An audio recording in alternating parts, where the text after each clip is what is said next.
بسم اللہ الرحمن الرحیم۔ قربانی کون سے دن کریں؟ پہلے دن کریں، دوسرے دن کریں یا تیسرے دن کریں؟ اور قربانی کے اندر جو حصے رکھے جاتے ہیں بڑے جانور کے اندر، کیا اس کے اندر عقیقے کا حصہ بھی رکھ سکتے ہیں یا نہیں رکھ سکتے؟ اگر رکھ سکتے ہیں تو کتنے حصے عقیقے کے رکھ سکتے ہیں اور کتنے حصے جو ہیں وہ قربانی کے رکھ سکتے ہیں؟ قربانی کے حصے زیادہ ہونے چاہیے یا عقیقے کے حصے زیادہ ہوں تو بھی قربانی ہو جاتی ہے؟ یہ مسئلہ بھی ایک زیر غور ہے۔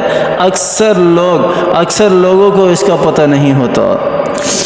اس مسئلے کو بیان کرنے سے پہلے میرے ذہن میں ایک دوسری بات آ رہی ہے، وہ یہ ہے کہ اگر کوئی شخص بھی بڑے جانور کی قربانی کر رہا ہے تو اس کو چاہیے کہ اس کے ساتھ جتنے بھی شریک لوگ ہیں اس بڑے جانور کے اندر 7 حصوں میں کوئی بھی ایسا شخص نہ ہو جو شرک کرنے والا ہو، جو اللہ تعالیٰ کے ساتھ کسی دوسرے کو شریک ٹھہرانے والا ہو، کسی بھی اعتبار سے۔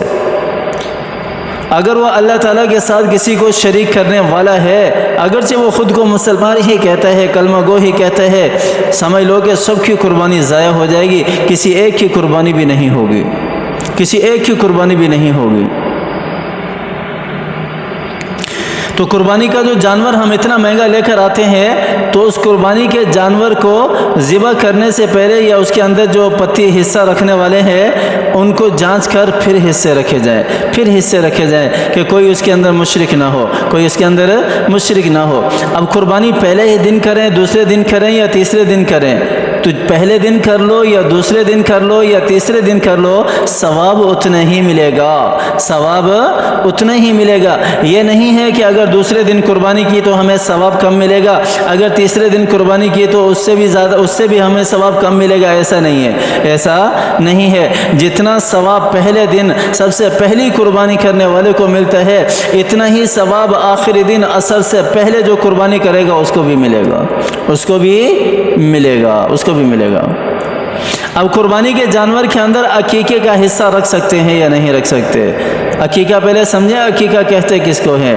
عقیقہ جو ہے یہ بچوں کے لیے ہوتا ہے، بیٹے کے لیے 2 اور بیٹی کے لیے 1 ہوتا ہے۔ چاہے تو وہ بکرے 2 ذبح کر دے اور بیٹی کے لیے 1 ذبح کر دے، چاہے جو بڑا جانور لے کر اس کے اندر جو حصے ہیں 2 بیٹے کے لیے اور 1 بیٹی کے لیے رکھ کر اس کو ذبح کر دے تو یہ عقیقہ ہو جاتا ہے۔ ہاں، قربانی کے حصوں کے ساتھ عقیقہ ملا کر کرنا یہ بھی درست ہے، اس طرح بھی عقیقہ ہو سکتا ہے، وہ بھی اللہ کے لیے ہے، یہ بھی اللہ کے لیے ہے۔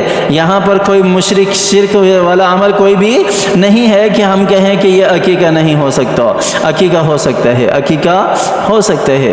یہاں پر ایک اور مسئلہ آپ کو میں واضح کرتا جاؤں، یہاں پر ہم جانور کو ذبح کرنے کے لیے کسائی بلاتے ہیں۔ اب وہ کسائی جو جانور کو ذبح کرتے ہیں، ہمیں نہیں پتہ کہ وہ کسائی کون ہے۔ یہاں پر بھی یہ بات زیر غور ہے، اس کو سمجھیں کہ جانور جو ذبح کر رہا ہے، کسائی ذبح کرنے والا ہے، کہ وہ کہیں مشرک تو نہیں ہے، کہ دوسری پٹری پر چلنے والا تو نہیں ہے۔ سمجھ رہے ہو نا دوسری پٹری سے کیا مراد ہے؟ کہیں دوسری پٹری پر چلنے والا تو نہیں ہے، راہ راست سے ہٹا ہوا تو نہیں ہے۔ اگر وہ ذبح کرے گا تو ظاہر سی بات ہے کہ وہ اللہ کے نام پر ذبح نہیں کرے گا، وہ آپ کی قربانی کو ضائع کر دے گا۔ آپ چھری اپنے ہاتھ سے چلائیں، بسم اللہ پڑھ کر، اللہ اکبر کہہ کر، جو قربانی کی دعا ہے وہ دعا پڑھ کے آپ اپنے ہاتھ سے جانور کے گلے پر چھری چلائیں۔ اگرچہ سارا گلا آپ سے ذبح نہیں ہوتا، آپ جتنا ذبح کر سکتے ہیں اتنا کریں، اس کے بعد کسائی کو چھری دے دیں کہ باقی کام آپ اپنا کر لیں۔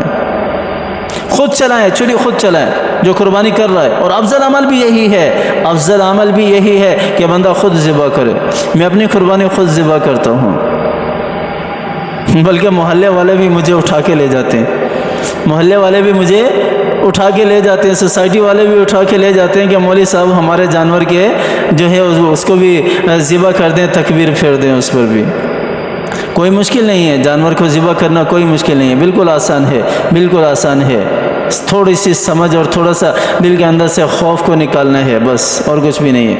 ہاں اگر کوئی ایسا بندہ ہے کہ ڈر اور خوف کی وجہ سے چھری چلاتے وقت اگر اس سے بسم اللہ نہیں پڑھی گئی لیکن اس کے دل میں بسم اللہ تھی تو ایسے آدمی کی بھی قربانی ہو جاتی ہے، ایسے آدمی کا جانور ذبح ہو جاتا ہے۔ وہ ڈر اور خوف کی وجہ سے نہیں پڑھ سکا، ہاں اس کے دل کے اندر تھی اور اس کا ارادہ بھی تھا پڑھنے کا، دعا اور تکبیر سب کچھ پڑھنے کا ارادہ تھا، لیکن ڈر اور خوف کی وجہ سے نہیں پڑھ سکا، تب بھی اس کی قربانی ہو جائے گی۔ ہاں لیکن اگر مشرک ہے، حصے دار یا ذبح کرنے والا، تو پھر قربانی نہیں ہوگی، پھر قربانی نہیں ہوگی۔ اللہ تعالی ہمیں سمجھ عطا فرمائے، اللہ تعالی ہمیں عمل کرنے کی توفیق عطا فرمائے۔ آمین ثم آمین، وآخر دعوانا ان الحمد للہ رب العالمین۔